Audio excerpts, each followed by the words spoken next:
student who's actually looking at growing the algae, encouraging it to grow, harvesting it, and actually using the solids from the algae as a briquette for burning in furnaces or whatnot. Oh, really? Huh. And so obviously you probably wouldn't want to do it in your barbecue, have algae flavored meat. But there is a lot of oil in them, so that would burn well. Here's a poster kind of explaining some of the things that we have looked at. Like you can see the briquettes in the middle. We looked at some phosphorus removal. That was done by a student named Nathan Israel. Some of the things he looked at. And so, but like I was telling you, the different aspects we've looked at as far as filtering that. This is the filter that we've been using. It's called a cross flow filter. You can see it has these large pipes here, and it has their holding tanks. Pretty much, this is a different type of filter. In this type of filter, the water is actually running parallel to the membrane, and so it kind of forms more of a layer that way, rather than running it straight through the membrane and clogging the membrane that way. So it works really quite well. Quite a bit of time extra to run it back and forth, because you have to run the algae through several times to really kind of concentrate it and be able to harvest it that way. This is a small-scale DAF unit, like I was telling you about. It'll do about 50 gallons a minute. It was actually donated by West-Tech company in Salt Lake City. I think the president of the company, I believe, is a USU alum. Huh. And has been working really well with the biological engineering department. So, in a nutshell, I'll tell you what the DAF unit does. I don't know if any of you have ever done the experiment where you put the raisin in the Sprite bottle, you drop it in, it'll sink to the bottom, but then as bubbles attach to the raisin, it'll float back to the top. I don't know if you've done that. I think we did in Scouts. That's how long ago I was back in the day. Okay, but this is kind of the same principle, except we're, of course, aiding it and helping it a little bit. So the water is pumped into here, right here, your inlet, into this first tank right here. In this first tank, we add what we call a flocculant, or kind of a coagulant, I guess you'd call it. We're using aluminum sulfate, or alum. The alum, it pretty much binds to a particle and then binds to another particle and keeps binding and binding and binding, makes a larger particle. And so that's the point of these first two tanks, is to allow that alum to bind and to create what you call a flock, which is basically a group of particles held together by the alum. From here, the water is pumped to this larger chamber, and between there's also oxygen, or actually just air pumped and compressed into the bottom of the tank.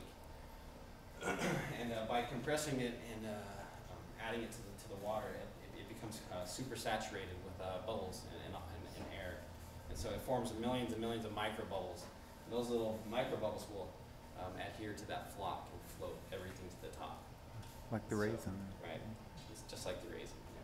So and so then there's just a skimmer that just runs right along the top and just grabs that flock and the particles and just drops them off into a solids handle.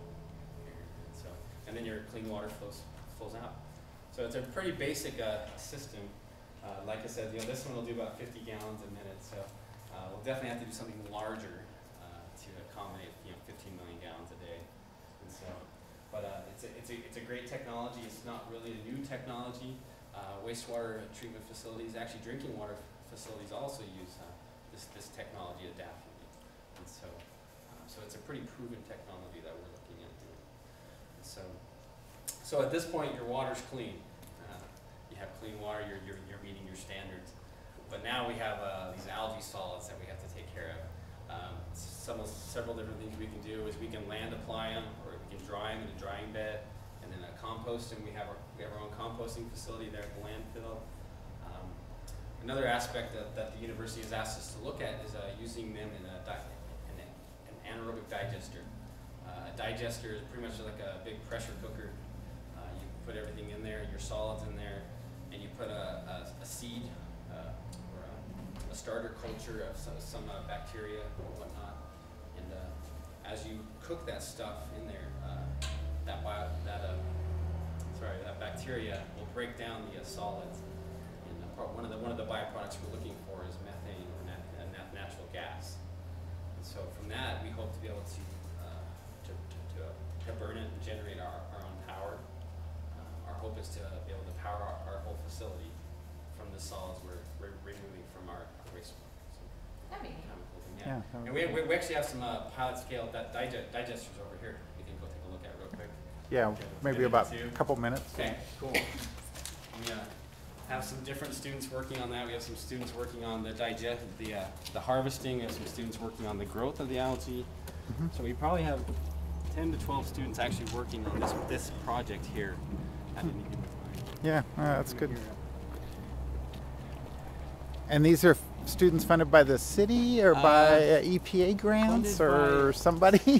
Various grants. A lot of it is through the biological engineering department, which is given money by the city. So Okay, they kind of yeah. work for So, the city yeah. through the biology Yeah, department. right.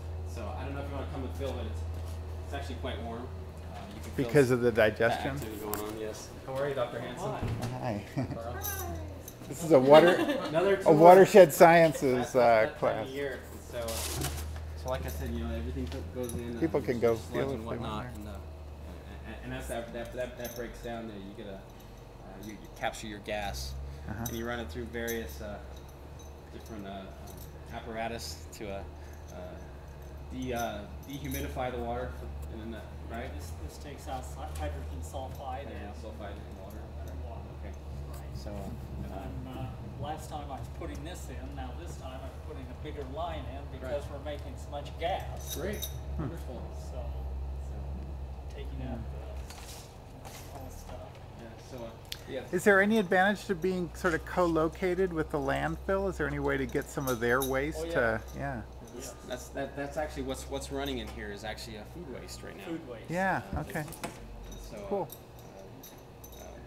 Carl and his brother have been looking specifically at that, and then I hope at some point we hope to be able to look at co-digestion with the algae and the food waste. And so where we do have the landfill, we can use both and reduce our waste in that way. So, Cool. and digestion really isn't a new technology for wastewater. A lot of your larger facilities will run them based on the solids from their headwork screening or from their clarifiers, their sludge that they're producing. They're able to digest that, and so it's not a new idea. We have a new spin on it with the algae. Yeah. So every year we come out here, we get one more little thing. Yeah, This is yeah, I the know. new thing this year. I Yeah, know, that's but great. Yeah. Like I said, I've been managing for 2.5 years, and it's constantly been changing, Yeah. which is great. Yeah. So it keeps me from getting bored, right? Yeah, that's right. And so, but yeah, and so, like I said, our hope is to be able to reduce our cost, reduce the capital costs of a plant, and also be able to run our own facility off this. And even where Logan City has its own power system, we could even, if we have extra there, we could always feed into the Right. system there. Another aspect we're looking at, like you said, was biofuels. We've found that the algae is part of their life cycle. They will uptake lipids as well, and so we've looked at taking those solids and drying them and then extracting those lipids out. And actually, we've actually had success in a laboratory setting. We've actually been able to extract oil, something you could use as a biofuel. And so we actually have some other students looking at that. Currently, it's really expensive to refine that oil and to really extract it on a large scale. So we are still continuing to investigate that. In the meantime, we're going to throw most of it towards digestion. So, In one of our full-scale digesters in Ogden, well, they're 30,000 gallon tanks. This is 1,000, so it's 30 times, and there's 4 tanks. But we're taking the biogas to Ceramatech, and they're making synthetic diesel.